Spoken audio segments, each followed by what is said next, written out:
لو مديرك بيعمل كده دي مش قيادة، ده تحكم في نفسيتك.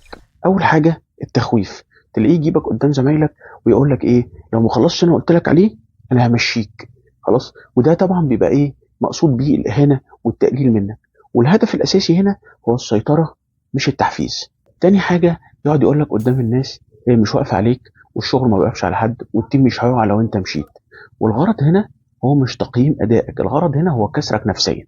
تالت حاجة بقى، ودي باشوفها في مديرين كتير متخيلين ان هي دي الطريقة اللي بتخليه يبقى جامد قوي، يعني انه يعلي صوته في اي حوار يحصل، ميتنج يعلي صوته، مكالمة يعلي صوته، لو 1 تو 1 قاعدين بنتكلم يعلي صوته.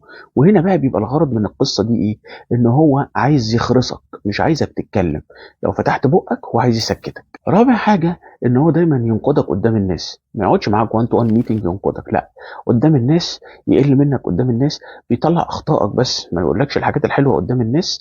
وده بقى السبب منه ايه، انه يخليك دايما خاضع وتحت السيطره، وان انت دايما عينك مكسوره في عار، انت دايما بتغلط، كل زمايلك مش شايفين منك حاجه غير ان انت بتغلط بس. خامس حاجه بقى يخليك دايما تحس ان انت غلطان، عايز تحاول تراضيه، يشعرك بعدم الامان، عايزك دايما تحاول تراضيه وتبقى عايش بعدم الامان.